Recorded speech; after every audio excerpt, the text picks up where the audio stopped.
Halo, selamat malam. Selamat malam. Selamat malam, Pak Ustadz. Iya, silakan open cam-nya dulu, Bang. Agak gelap kayaknya nih, Pak Ustadz. Hmm? Ya, shalom, Pak Ustadz. Nah, baik, Abang. Ya, Abang dari Kristen? Kristen, Bang, Kristen. Ya, kira-kira nih judul yang saya bawa Kristen salah mikir. Kalau Anda mau judul yang lain, boleh gitu. Mau Anda ambil judul apa, tetap akan saya layani. Bebas. Bebas judulnya. Ini bicara tentang Kristen atau bicara tentang Islam kalau saya kasih Dua judul? arah. Dua Dua arah arah. ya. Hmm. Oke. Jika kita hanya mau buat perbandingan saja sih, Ustadz, Hmm. moral Yesus dan moral Nabi Muhammad gitu. Baik. Oke. Ah, yang dibanding itu seharusnya apple to apple. Iya. Jangan Apple membanding to Nabi apple. dengan yang kau tuhankan. Iya, saya mau lebih bagus. Saya membandingkan antara Tuhan dan yang Ah, dituhankan. eh, Anda membanding Nabi dan Tuhan Anda, kan gitu? Nggak apple to apple. Yang menjadikan nabi kan enggak. Saya rasa gini, bukan masalah apple to apple-nya. Sesuai dengan iman Islam, itu kan mengakuinya Ah, nabi. kalau mau membanding Allah dengan Yesus, Nabi dengan Paulus, nah tuh, Jadi gini, kalau dipandang dari segi kemanusiaan saja, berarti bahwa karakter bicara karakter ya. Karakter Isa dan karakter Muhammad itu sangat jauh berbeda. oh Nabi Isa yang kamu pakai Ya. karakternya gitu. Oke. Terus, Ya. Kira-kira mana yang patut didengar, Nabi Isa atau Muhammad gitu? dua-duanya didengar. Oh gitu. Iya, Nabi Isa berkata di Quran surah Ali Imran ayat 49, "Wa rasulan ila bani Israel." Aku diutus hanya untuk bani Israel. Kami dengar gitu. Yesus berkata dalam Matius 15 nomor 24, "Aku hanya diutus untuk domba-domba yang hilang dari bani Israel." Tuh, dengar semuanya kami dari Yesus. Kata Yesus di Lukas 4 nomor 8, "Sembahlah Allah." Maka kami sembah Allah. Sama. Nabi Muhammad juga menyuruh menyembah Allah. Wa ani'buduni. Hada siratum mustaqim. Ayo. Jadi dua karakter ini mengajarkan yang sama, ya, mengajarkan yang sama. Mungkin bagi Anda berbeda gitu. Berbedanya apa? Berbeda dari segi mukjizat kah seperti itu atau dari segi pengajaran kah? Kalau pengajaran nggak ada yang beda, nggak ada. Nabi Muhammad apa emangnya jeleknya? Nggak ada. eh di situ kan saya sering dengar saja nih, sering dengar ya loh Ustadz. Saya kurang tahu, Hah? paham.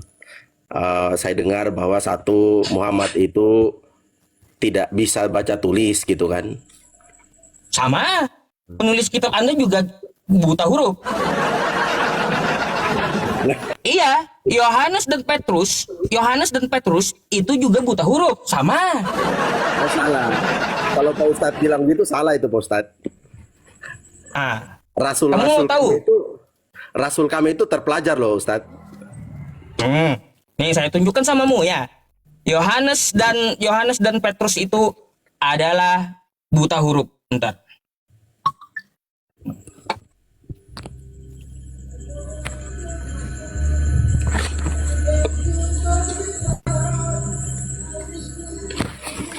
Bentar, satu Matius, Yohanes buta huruf.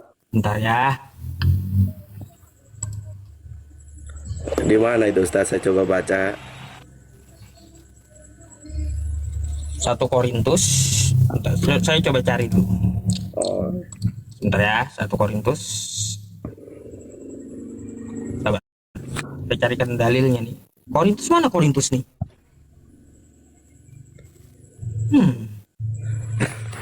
Korintus, Yohanes.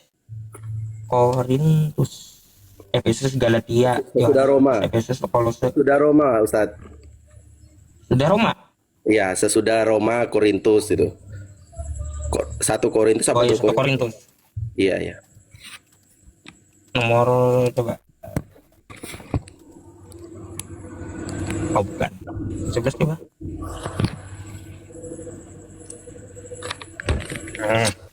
Bukan ya, bukan Korintus, bentar teman-temannya. Saya nih. Jadi Ustadz begini Baik, saja Ustadz. Saya tidak Bentar.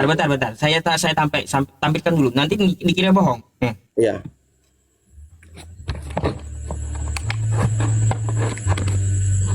Kisah Para Rasul 4 nomor 13. Ya. Kisah Para Rasul 4 nomor 13. Kisah Para Rasul 4. Nah, nih, mari kita baca. Oke. Kisah Para Rasul 4 nomor 13. Ketika sidang itu melihat keberanian Petrus dan Yohanes dan mengetahui bahwa keduanya orang biasa yang tidak terpelajar, heranlah mereka dan mereka mengenal keduanya sebagai pengikut Yesus. Coba kita lihat bahasanya tidak terpelajar apa nih? Tidak terpelajar ya. Tidak terpelajar. Tuh, agramatos yaitu buta huruf. Jadi Petrus dan Yohanes itu buta huruf. Tapi tiba-tiba yang bikin saya heran Petrus ada surat Petrus, ada surat Yohanes. Kok bisa nulis mereka? Gaib kali itu kitab. Jadi Pak Ustadz, kata tidak terpelajar memang di situ kan istilahnya lebih kepada dalam satu golongan orang Yahudi yang dinamakan Sanhedrin gitu ya. Jadi mereka itu adalah kumpulan-kumpulan orang yang terpelajar. Jadi kategori yang dipakai bagi orang lain disebut dengan istilah sekarang mungkin kaum awam gitu, Pak Ustadz. Nah, kaum awam itu juga kan kalau dilihat dari itu kan kaum yang tidak terpelajar gitu, Pak Ustadz. Dan lihat arti yang sesungguhnya gitu. Kaum awam. Tidak terpelajar. Tidak terpelajar gitu, tidak buta huruf lah istilah kasar gitu. Ya, buta huruf.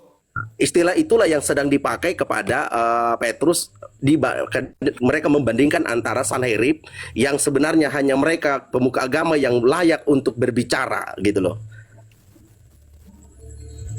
Tapi tiba-tiba kok ada seorang si Petrus ini kan pernyataan orang lain, Ustadz, yang menganggap bahwa si Petrus itu dan Yohanes itu bukan terpelajar, tetapi kenapa kok mereka bisa gitu loh. Jadi pada ya, makanya padahal kan orangnya buta huruf kan kayak gitu. Pak Ustadz, tapi bisa menulis surat gitu. Logikanya gini Pak Ustadz.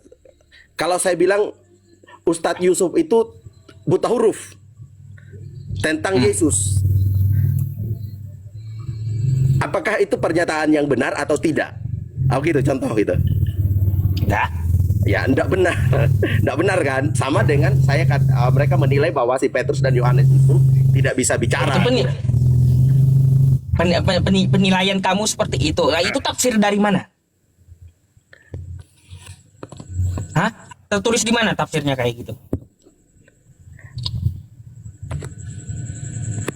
Ini kan bagaimana orang memberikan kesaksian tentang Petrus dan Yohanes itu, Ustaz. Iya, pasti saya minta tafsirnya. Jadi mereka data kamu dari mana? Dalilnya dari mana? Data kamu dari mana? Kamu menyampaikan kepada saya seperti itu. Satu, Pak Ustaz. Dari mana ceritamu? Jadi begini, yang pertama orang Yahudi itu adalah orang yang mencintai namanya mengajari anak-anak mereka gitu loh, Ustaz. Jadi mereka itu saya minta data, Bang. Dan saya minta data bukan dongeng. Data yang saya minta tuh data. Oke. Tafsiran Anda seperti itu tertulis di mana, tertuang di mana? Data yang akurat. Kalau saya kan menunjukkan data, ya menunjukkan data sudah dengan tulisannya kan kayak gitu. Bahwa mereka Petrus itu dan Yohanes itu buta huruf gitu. Kedua orangnya, tapi itu kata Anda tuduhan kan kayak gitu. Nah, tuduhan ini siapa yang menuduh, terus siapa yang menafsirkan seperti Anda? Oke Ustadz, saya tunjukkan buktinya ya. sesuai data yang Ustadz minta. Tadi Ustadz juga sempat ngomong, dinyatakan bagi orang lain bahwa mereka buta huruf. Tetapi faktanya adalah mereka bisa menulis surat. Petrus itu menulis 2 surat, 1 Petrus dengan Ya, berarti janggal gitu. Suratnya bukan dari mereka berarti. Nah, Kalau sekarang udah saya gini, buta huruf pasti nggak bisa menulis. Janggal itu surat dari mana? logikanya- Berarti Yohanes dan Petrus itu. berarti Pak Ustadz tidak mengikuti logika yang saya bicarakan tadi. Ketika saya katakan Pak Ustadz itu tidak bisa baca tulis tentang Yesus, tidak mengerti tentang Yesus, apakah Pak Ustadz itu betul bahwa tidak mengerti tentang Yesus? Itu kan subjektifnya saya, Pak Ustadz. Ya, itu kan subjektifnya Anda. Anda mengambil kesimpulan seperti itu menurut siapa? Tafsiran siapa? Tertulis di mana?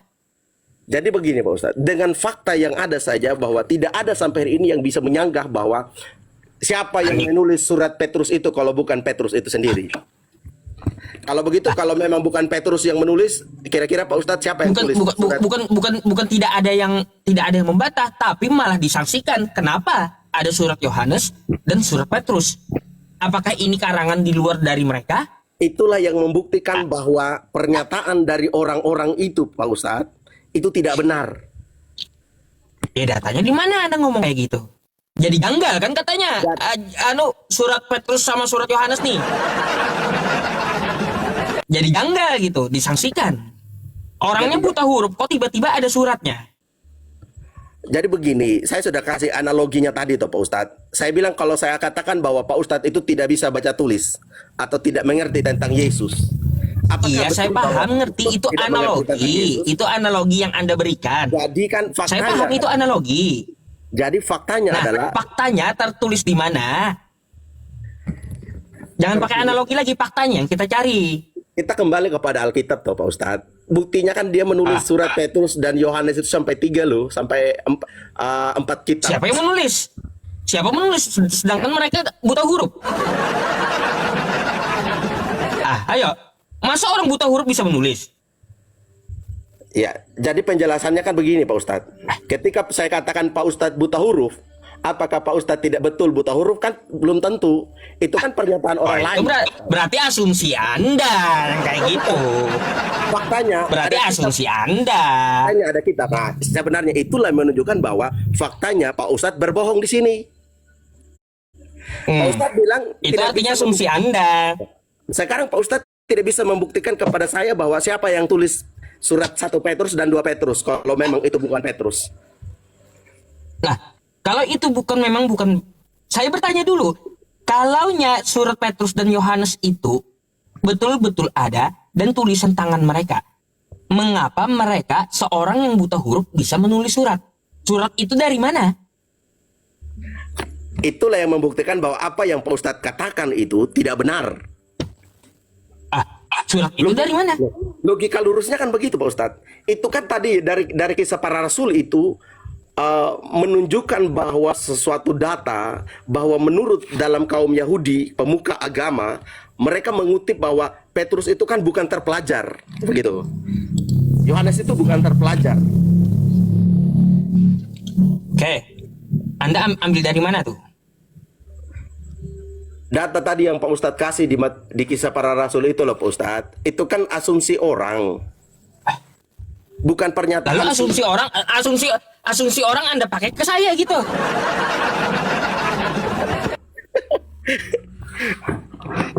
Sekarang begini Pak Ustadz, kan ini nyambung logikanya begini.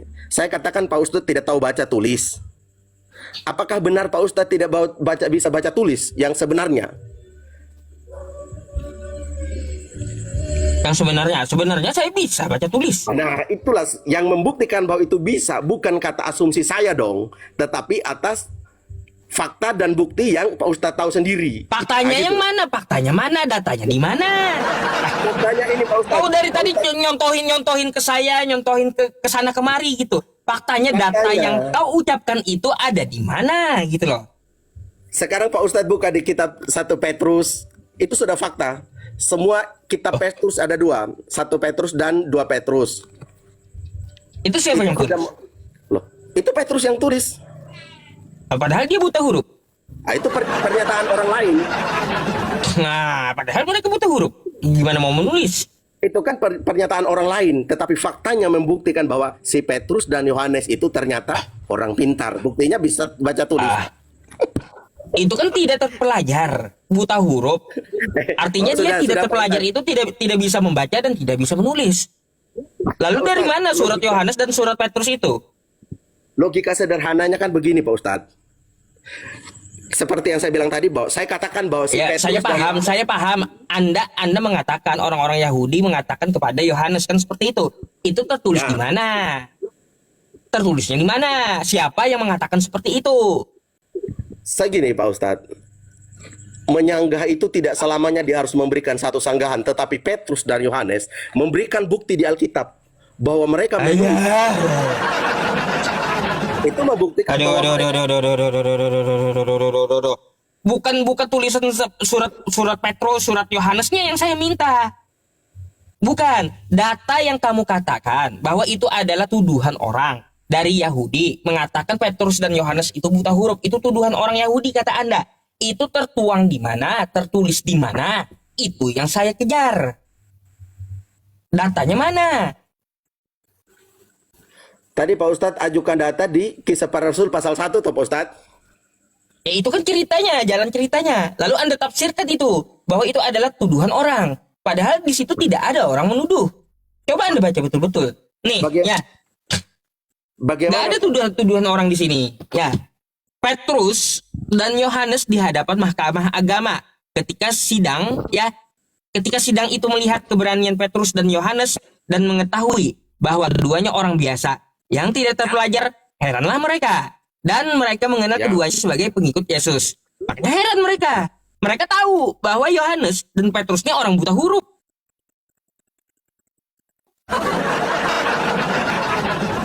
Jadi begini, Enggak, bukan mereka mengolok-olok.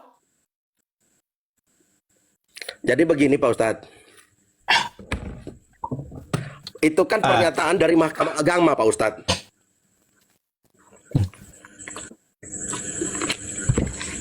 Itu kan pernyataan dari Mahkamah Agama Pak Ustadz. Yang menilai bahwa menurut kalau orang Yahudi mengatakan bahwa Mahkamah Agama bilang mereka ini bukan orang terpelajar, karena bagi orang Yahudi khususnya bagi Mahkamah Agama orang terpelajar itu adalah golongan mereka Pak Ustadz. Iya, Anda ngomong itu di mana tertulisnya, di mana datanya? Data yang Pak Ustadz bicarakan judulnya saja sudah jelas Pak Ustadz. Petrus ya itu dan kan Yohanes kata Anda mahkamah menilai. Mahkamah itu menilai Petrus dan Yohanes, menilai kan mahkamah itu Petrus dan Yohanes itu orang yang tidak terpelajar. Itu tertulis di mana gitu. Sekarang gini Pak Ustadz. Aduh, asumsi semua. Asumsi bukan asumsi, fakta. Jedar Pak Ustadz. Pak Ustadz tidak bisa menyanggah itu kan. Karena memang si Petrus dan Yohanes itu ternyata orang pintar. Mereka buktinya, saya bukan nggak bisa menyanggah, Anda nggak bisa tunjukkan data. Datanya baca kitab Petrus dan kitab Yohanes banyak. Itu bukti Pak Ustadz.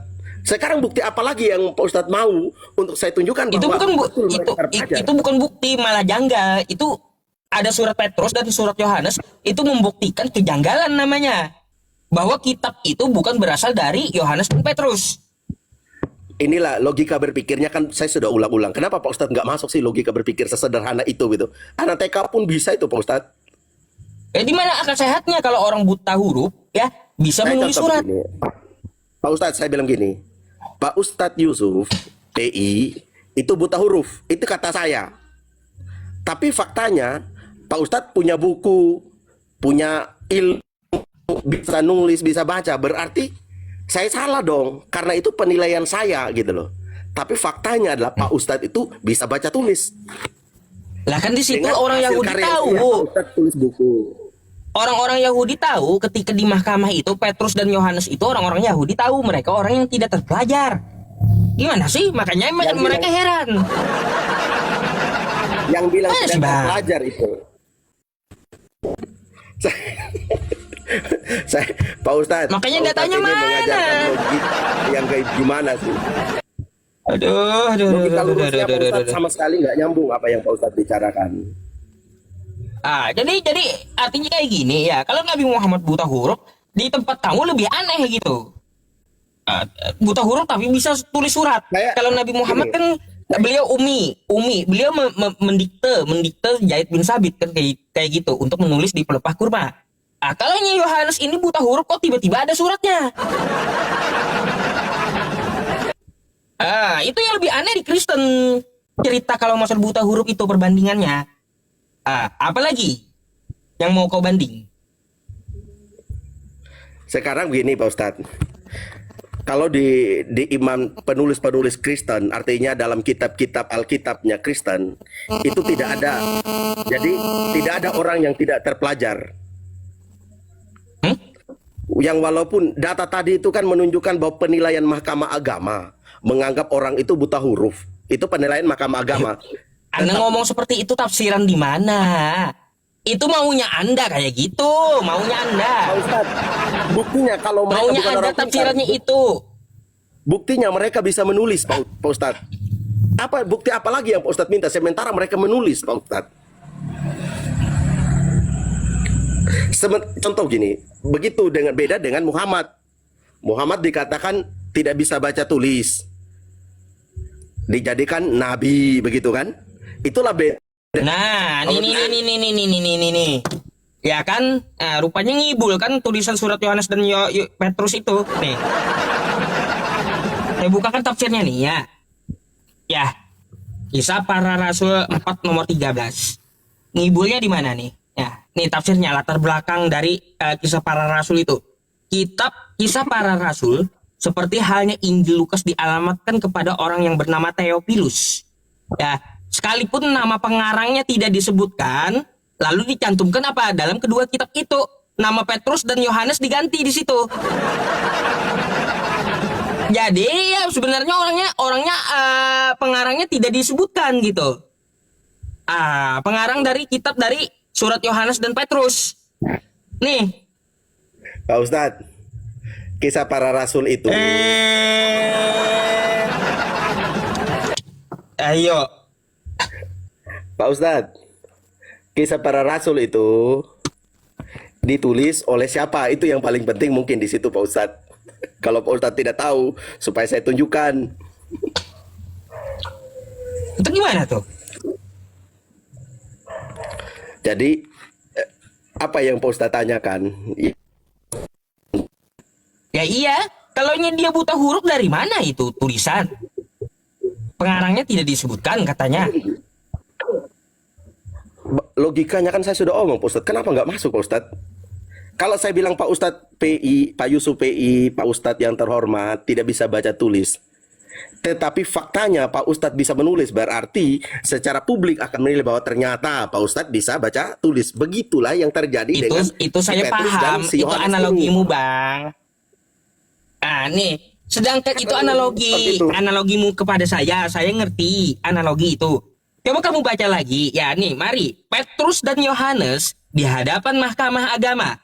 Ketika sidang itu melihat keberanian Petrus dan Yohanes dan mengetahui, mereka tahu, orang-orang Yahudi itu tahu bahwa keduanya orang biasa tidak terpelajar. Tahu orang Yahudi itu bukan menuduh, tapi memang tahu bahwa Yohanes dan Petrus itu buta huruf.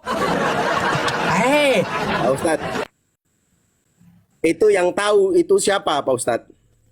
Orang Yahudi atau kelompok Mahkamah Agama? Nah, heranlah mereka kan gitu.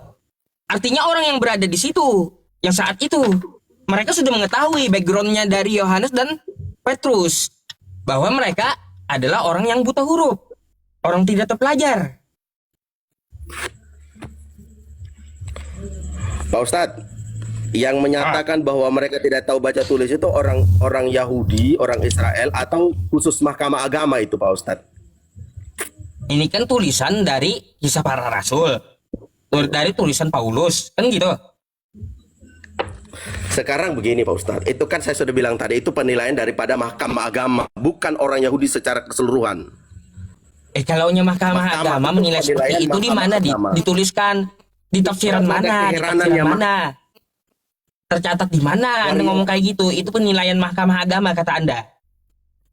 Itu dari judulnya kan yang Pak Ustadz baca kan sudah jelas itu. Petrus dan Yohanes di hadapan Mahkamah Agama. Iya, judulnya aja udah ketahuan di situ. Waktu mereka Petrus dan Yohanes itu datang di Mahkamah Ustaz, Agama itu, Ustaz, ya orang-orang ada saat lebih- itu tahu gitu bahwa dua orang ini adalah orang yang buta huruf Ustaz. gitu. Pak Ustadz, ada bahan yang lebih berat lagi nggak? Karena logika yang seperti ini Pak Ustadz, nanti ditertawakan Pak Ustadz sama orang gitu loh Pak Ustadz. Apanya ditertawakan?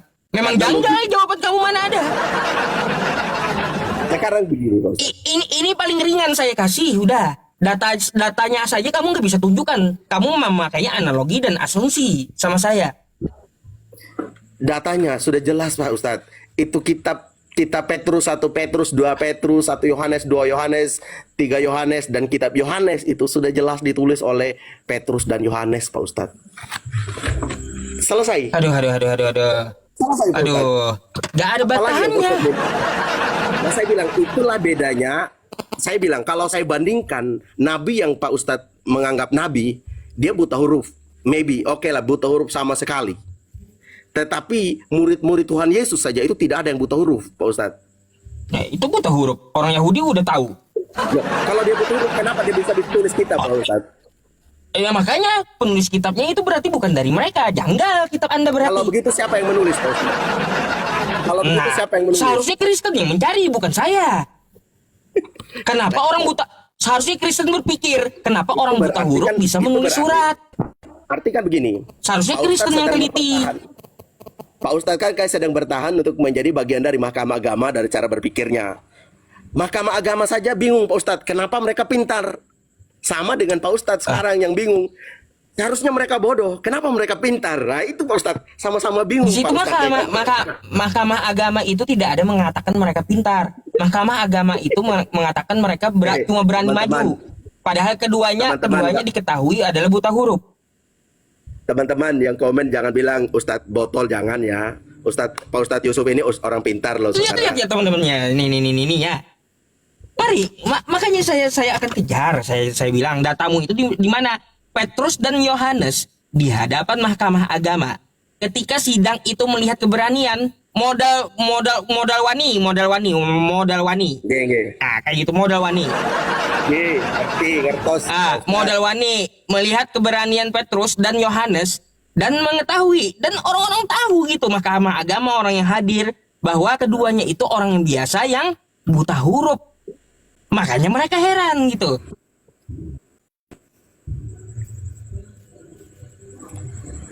Kalau Yohanes dan Petrus ini tidak buta huruf, maka nggak bakalan heran orang Yahudi saat itu. Gimana sih? Makanya kalau ada surat Petrus, surat Yohanes, ya, surat Yohanes itu dari mana? Kok bisa-bisanya mereka ada suratnya padahal buta huruf? Itulah yang membuktikan bahwa betul mereka itu bukan buta huruf. Itu kan penilaian orang. Sama dengan saya menilai Pak Ustadz tadi loh Pak Ustadz. Nah, Anda kan itu penilaian orang kata Anda. Penilaian orang itu ini tidak kata Ustadz. Anda siapa yang menilai, siapa orangnya, tercantum di mana, datanya di mana. Anda malah pakai asumsi. Jadi Pak Ustadz, itu sudah membuktikan bahwa mereka itu pintar Pak Ustadz. Makanya saya bilang kalau dibandingkan Pak Ustadz, nabinya Pak Ustadz dengan murid-murid Tuhan Yesus saja sangat jauh berbeda Pak Ustadz. Jauh? Jauh saya antara tidak langit sedang dan bumi. menyebutkan Muhammad ya. Nih ya, Sebagai langit dan nabi bumi. saya aja ya, Muhammad. nabi saya aja bang ya, tidak bisa baca tulis, dia tahu ya akan datang itu dia tahu, bahkan di dalam laut dia tahu, apalagi dia bisa menulis. Bayangkan, Bisa kalau orang tidak bisa baca tulis Pak Ustadz, bisa ngibul dia Pak Ustadz. nabi saya aja ya, yang umi, Maaf, yang Ustaz. dia buta huruf, bang ya. Nabi saya yang Kalau orang umi, Nabi buta huruf, Muhammad itu Ustaz, umi, ikuti buta nanti huruf, salah-salah tapi banyak, beliau Ustaz. mengetahui isi laut. Kayak gimana? Bayangkan, yang di langit beliau tahu. Bayangkan, Jangan sampai andai ya, hasil ngibul, andai, Ustadz. apalagi kalau Nabi saya itu dia bisa baca tulis. Bagaimana pengetahuannya ya teman-temannya? Nggak bisa baca tulis aja dia tahu apa yang ada di bawah laut gitu. Apalagi sampai dia bisa baca tulis.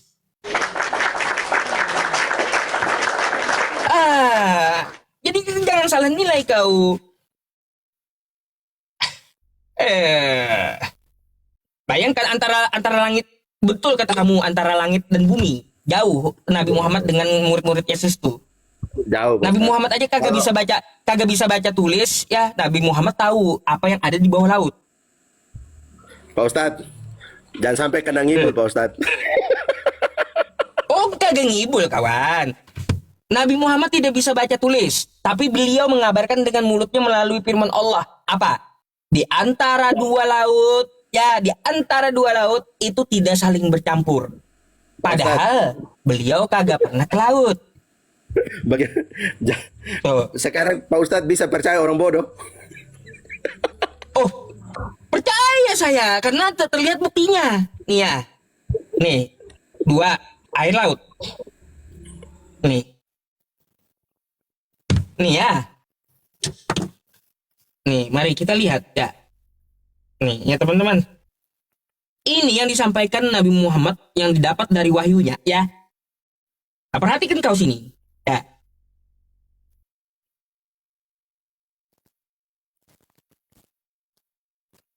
Halo. Mana orangnya? Perhatikan dulu nih, ya. Biar ku ajarin kau.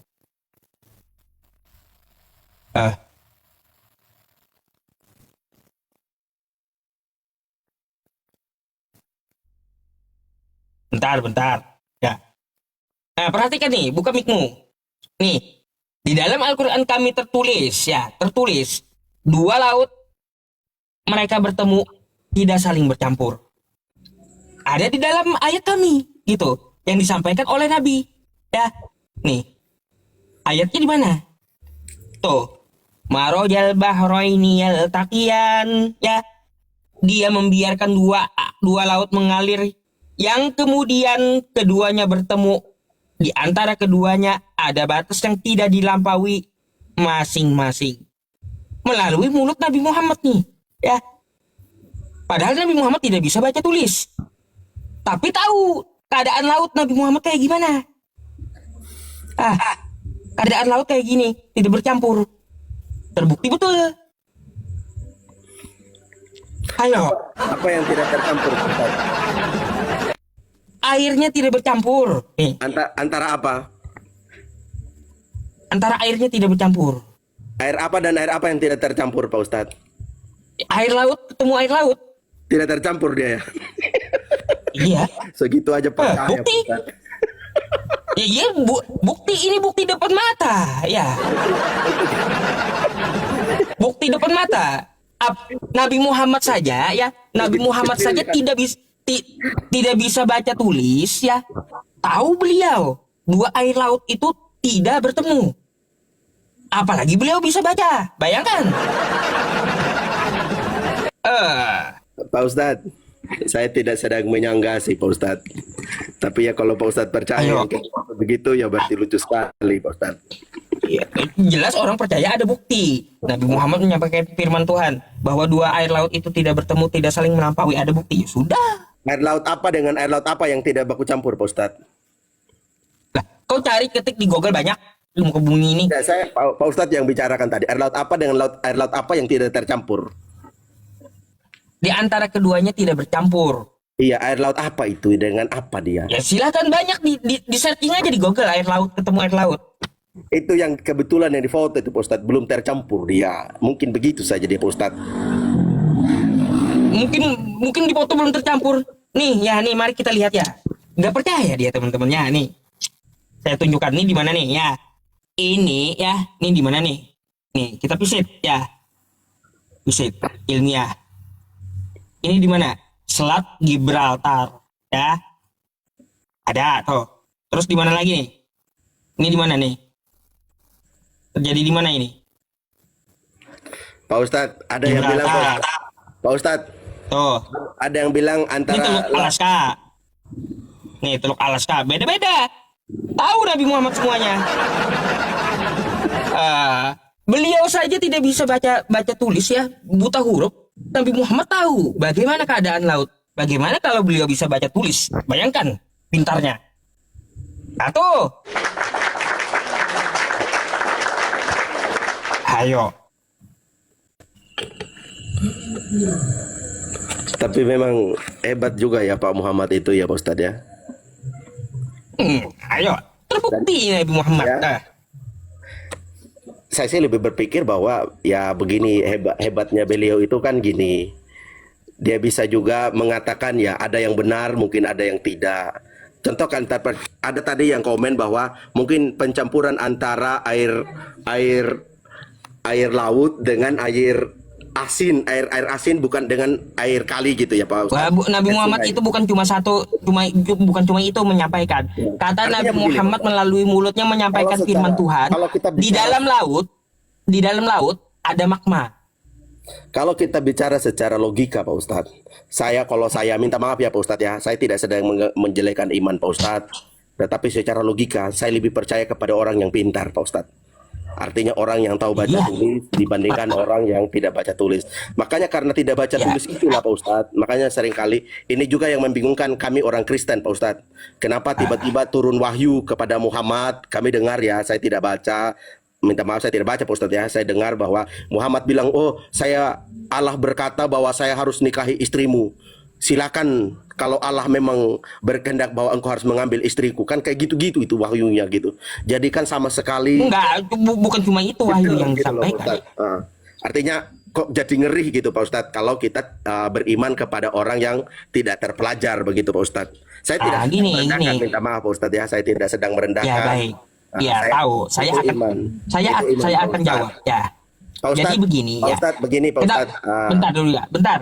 Saya Oke, akan siap. tanggapi. Kenapa saya lebih percaya kepada Nabi Muhammad daripada orang yang terpelajar? Karena dulu ya orang yang terpelajar nggak ada universitas, nggak ada. Karena di zaman dulu itu tidak ada universitas ya, sekolah penelitian itu belum ada.